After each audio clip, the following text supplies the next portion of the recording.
नमस्कार, मी राहुल कुलकर्णी. एनडीटीव्ही मध्ये तुमचं स्वागत आहे. मंत्री श्री धनंजय मुंडे यांचा राजीनामा ही मागणी गेली अनेक दिवस सुरू आहे. आजच सुप्रिया सुळे ह्या मस्साजोगला जात आहेत आणि तिथंही निश्चितपणे ही किंवा अशा स्वरूपाची मागणी होईल. मध्ये सुरेश धस यांनी सांगितलं की मी काही त्यांची राजीनाम्याची मागणी केलेलीच नव्हती आणि त्याच्यावरती पण खूप चर्चा सुरू आहे.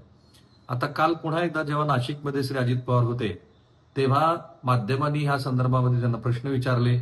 मग त्याच्यावरती उत्तर देत असताना ते असं म्हणाले की खरं म्हणजे धनंजय मुंडे यांच्या संदर्भामध्ये कोणताही सबळ पुरावा आलेला नाहीये, विच इज फॅक्ट. की धनंजय मुंडे यांचा जो दुर्दैवी खून झाला आहे संतोष देशमुख यांचा, त्या खून प्रकरणामध्ये थेट सहभाग आहे हे अजून तरी पोलीस तपासामध्ये सिद्ध झालेलं नाही. जसं की वाल्मिक कराड आणि हे जे घुले आणि सगळी तत्सम मंडळी होती त्यांच्यामध्ये जे फोन कॉल झाले ते उघड झालेले आहेत. तर त्याच्याबद्दल काही फारसं वेगळं सांगण्याची गरजच नाहीये. पण धनंजय मुंडे यांच्या संदर्भामध्ये मात्र त्यांचा या प्रकरणामध्ये थेट सहभाग आहे असं उघड झालेलं नाही. पण धनंजय मुंडे यांच्यावरती आरोप काय, तर त्यांच्या राजकीय पाठबळामुळेच वाल्मिक कराड नावाचा जो काही सोकॉल्ड डाका ज्याचं सुरेश धस यांनी वर्णन केलं तो तयार झाला. तो नुसता तयार झाला नाही तर तो फोफावला.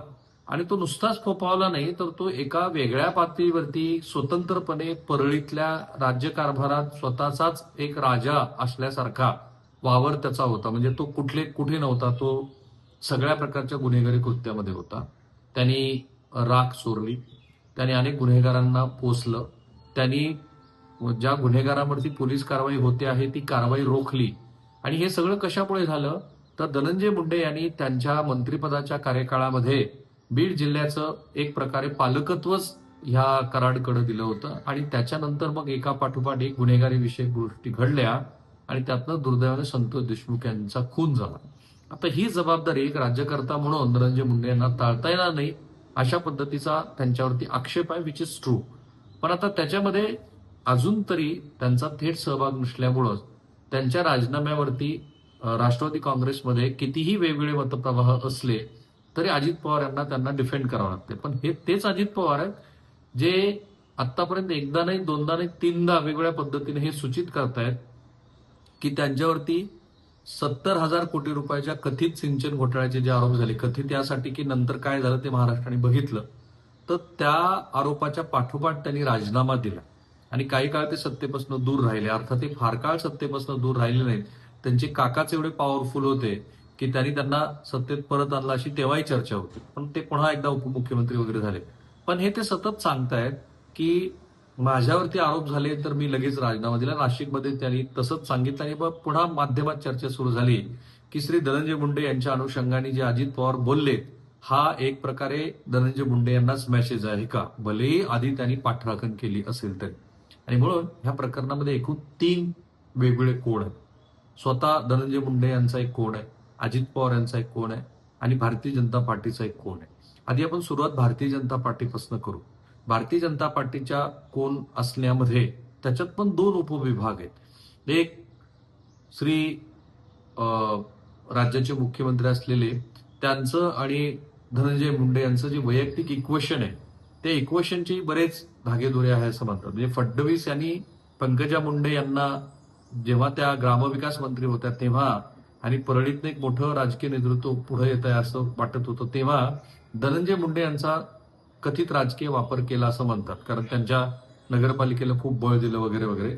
आणि तिथपासून ते आजपर्यंत ते जे इक्वेशन आहे त्याच्यामध्ये फार फरक पडलेला नाही. अर्थात त्यांना परळी आणि बीड जिल्ह्याच्या राजकारणाच्या मर्यादेत आणि राज्याच्या मर्यादेत जर काही नेत्यांना चेकमेट द्यायचा असेल किंवा त्यांना काबूत ठेवायचं असेल तर धनंजय मुंडे यांचा उपयोग होतो असं म्हणतात. आणि म्हणून त्याच्यासाठी मुख्यमंत्र्यांनी धनंजय मुंडे यांच्या प्रकरणाकडं धनंजय मुंडे यांच्या मर्यादेत फारसं लक्ष दिलेलं नाही असं म्हणतात. तर हा त्यांच्या पर्सनल रिलेशनशिपचा भाग आहे. शिवाय धनंजय मुंडे हे पूर्वी भारतीय जनता पार्टीमध्ये होते. भारतीय जनता पार्टीच्या युवक संघटनेचं महत्वाचं पद त्यांनी सांभाळलंय, प्रदेश अध्यक्षच ते होते. तर अशा स्थितीमध्ये धनंजय मुंडे यांचं जे इक्वेशन आहे देवेंद्र फडणवीस यांच्याबरोबर ते कार्यकर्ता आणि नेता आणि सहकारी अशा पद्धतीचं आहे. भारतीय जनता पार्टीचं दुसरं एक ज्याचा जो दुसरा उपविभाग आहे तो हा आहे की भारतीय जनता पार्टीला आता पूर्ण खात्री पटलेली आहे की महाराष्ट्रातला मराठा समाज हा काही आपल्याबरोबर जेवढ्या प्रमाणात असायला हवा तेवढा नाहीये. इनफॅक्ट आता जे महायुतीला यश मिळालेलं आहे त्या यशामध्ये मुख्यत्वे ओबीसी समाजाचा मोठा वाटा आहे. आणि अशा वेळेला ऑलरेडी ओबीसी समाजाचा एक नेता सहकारी पक्षातला नाहीये आणि दुसरीकडे ओबीसी समाजाचा पक्ष जो पक्षाचे नेते स्वतःच असं म्हणतात की ओबीसी हा आमच्या डीएनए मध्ये आहे, तर त्या पक्षाचा एक महत्वाचा नेता असलेल्या भलेही विरोधी पक्षातला असेल जो मोठ्या संख्येनं जो समाज आहे त्या समाजातल्या एखाद्या नेत्याचा राजीनामा घेतला तर जे लोकसत्ताच्या मुलाखतीमध्ये देवेंद्र फडणवीस असं म्हणाले की वस्तुस्थिती काय आहे, या राजीनाम्यानंतर काय वस्तुस्थिती निर्माण होणार आहे आणि लिगसी काय तयार करतोय. तर वस्तुस्थिती जी मी आता सांगितली ती आहे की भारतीय जनता पार्टीला माहिती आहे की आपण ओबीसीच्या मतावर निवडून आलो, त्यामुळे ओबीसीच्या नेत्याकडे दुर्लक्ष करावं लागतंय. आणि लिगसी हे आहे की जर अशा पद्धतीनं राजीनामे झाले तर पुढे राजीनामा मागण्याची आणि त्या योग्य सरकारवरती दबाव आणण्याची एक पद्धती सुरू होईल जे सत्ताधारी पक्षांना नको आहे. हा झाला भारतीय जनता पार्टीचा भाग. अजित पवार यांचा पण एक कोण आहे आणि तो कोण असा आहे की माझ्या मते अजित पवार यांना ह्या क्षणापर्यंत तरी मंत्री म्हणून धनंजय मुंडे यांनी राहावं का राहू नये याबद्दलची काही क्लॅरिटी आली. त्यांच्या मते आणि त्यांच्या पक्षातल्या काही मंडळींच्या मते काही काळासाठी का असेना पण धनंजय मुंडे यांनी मंत्रिपदापासून दूर जायला हवं. पण अजित पवारांची पण तीच अडचण आहे. अजित पवार आणि धनंजय मुंडे हे पर्सनल रिलेशनशिप आहे, इक्वेशन आहे.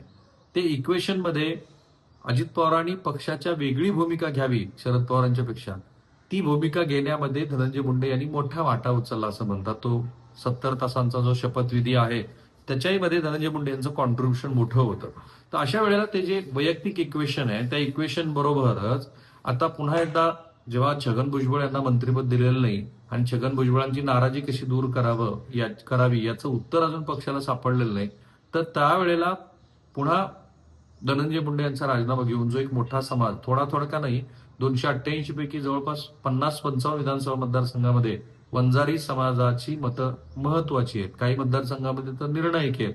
आणि अशा वेळेला की जेव्हा विरोधी पक्षाच्या दबावाला फारसं आपल्याला काय त्याच्याकडे लक्ष देण्याची गरज नाही तरी सुद्धा फ्युचर पॉलिटिक्समध्ये राष्ट्रवादी काँग्रेसचा अजित पवार जो गट आहे त्या गटाला आपण मराठा समाजाचाच पक्ष आहोत असा जो त्यांच्यावर कायम आरोप होतो आहे तेही होणार नाही असं बघायचंय. कारण छगन भुजबळ यांचा राजीनामा झाला आणि त्या पाठोपाठ धनंजय मुंडे अडचणीत आले आणि त्यांनाही राजीनामा द्यावा लागला तर ती अडचण आहे. आणि त्यामुळे हे काय करतायत तर जर निर्णय घ्यायचा असेल तर अजित पवार असं म्हणतायत की मुख्यमंत्री हे राज्याचे प्रमुख असतात, तो निर्णय देवेंद्र फडणवीसांनी घ्यावा. देवेंद्र फडणवीसांना याची जाणीव आहे की अशा पद्धतीने आपण निर्णय घेतला तर पक्षाला तोटा होईल, म्हणून ते म्हणतात की ते अजित पवार यांच्या पक्षाचे नेते आहेत तर त्यांनी त्याचा निर्णय घ्यावा. हे दोन कोण जे आहेत ना ते एकमेकांना कॉन्फ्लिक्ट करतात आणि म्हणून या लोकांची इच्छा असून म्हणजे पक्षातल्या मंडळींची इच्छा असून सुद्धा धनंजय मुंडे यांचा राजीनामा ह्या क्षणापर्यंत होत नाहीये. आता धनंजय मुंडे यांची अडचण काय, एक वेळेला धनंजय मुंडे यांच्या मनात सुद्धा आलेलं असावं की ह्या सगळ्या गदारोळामध्ये काही काळासाठी मंत्रिपदाचा राजीनामा दिला तर काय हरकत आहे. पण त्यांना हे माहिती आहे की मंत्रिपदाचा राजीनामा दिल्यानंतर पुन्हा कमबॅक करणं फार अवघड आहे त्यांच्यासाठी. कारण ज्या पद्धतीचे आरोप झालेत आणि ज्या पद्धतीचं प्रकरण कोर्टात आणि पोलिसात सुरू आहे ते दीर्घकाळ चालणार आहे आणि त्या दीर्घकाळ चालणाऱ्या प्रकरणामध्ये नवनवीन खुलासे होतील. नवनवीन खुलासांच्या पाठोपाठ त्यांच्यावरती होणाऱ्या आरोपाची राळ आणखी गडद होईल.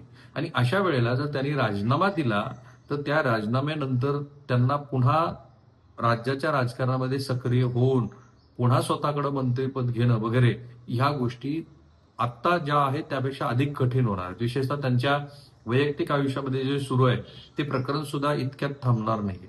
तर हे जे 3 कोण आहेत ना हे 3 कोण असे आहेत की सगळ्यांना कळत आहे की यामुळे सरकारची पक्षाची वगैरे बदनामी होते आहे आणि काही काळ खरोखरच धनंजय मुंडे हे बाजूला राहिले तर कदाचित ही टीकेची राळ थांबेल, जे सत्य आहे ते लोकांपर्यंत येईल.